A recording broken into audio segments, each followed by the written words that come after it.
તો વડોદરામાં કલેક્ટર કચેરી ખાતે એમપી એમએલએ સંકલન બેઠક યોજાઈ। તો વિવાદોની વચ્ચે વાઘોડિયાના ધારાસભ્ય સંકલન બેઠકમાં પહોંચ્યા હતા। વાઘોડિયાના એમએલએ ધર્મેન્દ્રસિંહ વાઘેલા પણ હાજર રહ્યા, ત્યારે સાવલીના ધારાસભ્ય કેતન ઇનામદારના વિરોધ અંગે અજાણ હોવાનું જણાવ્યું। તો સંકલન સમિતિ ખૂબ મહત્વની છે તેવું શ્રી વાઘેલાએ જણાવ્યું। ત્યારે સંકલનમાં હાજરી આપવી જરૂરી હોવાનું નિવેદન પણ કર્યું। ત્યારે હાજરીથી પ્રશ્નો મુદ્દે અધિકારીઓ સાથે ચર્ચા શક્ય બનશે તેવું વાઘેલાએ જણાવ્યું। તો સયાજીગંજના ધારાસભ્ય કેયુ રોકડિયા પણ આ સંકલન બેઠકમાં હાજર રહ્યા।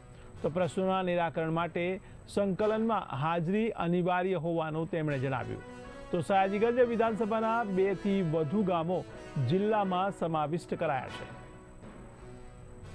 મને ખ્યાલ અને વિશ્વાસ છે કે અમારા જે કંઈ પડતર પ્રશ્નો છે એનો યોગ્ય નિકાલ વહેલામાં વહેલી તકે આવશે એવી મને ખાતરી।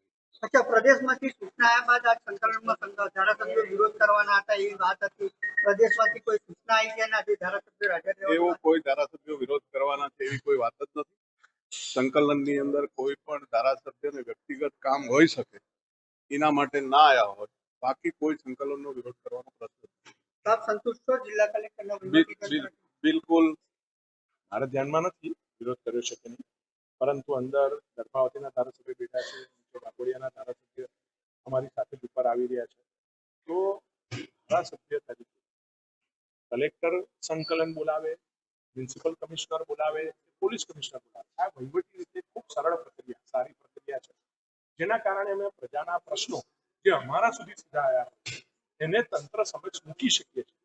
અલ્ટિમેટ વહીવટી તંત્ર કે ચૂંટાયેલી પાંખ એ કોઈ અલગ નથી। આ બંને એ પ્રજાને જવાબ દે છે, પ્રજા માટે છે, અને એટલા જ માટે પ્રજા જે કોઈ પ્રશ્ન લાવે એનું સંયુક્ત મળીને એનું નિરાકરણ લાવવું, એમાં પડતી ટેકનિકલ છે ટેકનિકલ છે અંદર પ્રોબ્લેમ ઉભા થતા હોય એને સરળતાથી સોલ્વ કરવા માટે આ સંકલનો હોય છે અને એનાથી સરળતાથી પ્રશ્નોના નિવેડો આવી શકે એવું એવું કહી રહ્યા છે કે વારંવાર રજૂઆત કર્યા પછી પણ કામોનું નિરાકરણ નથી થતું, નાગરિકોએ વારંવાર ધક્કાઓ પણ ખાવા પડતા હોય છે। તો કેટલાક પ્રશ્નો એવા હોય છે જે ટેકનિકલ કોઈ પણ પ્રોબ્લેમના કારણે ઝડપથી સોલ્વ થતા નથી। ધારો કે મારે કોઈ બ્રિજ બનાવવો છે, મારી ઈચ્છા છે, તંત્રની ઈચ્છા છે, પરંતુ ત્યાં ટેકનિકલ પ્રોબ્લેમ લેન્ડ એક્વિઝિશનનો છે, તો એની અંદર લેન્ડ એક્વાયર કરવા માટે 1.5 થી 2 વર્ષનો કામ છે।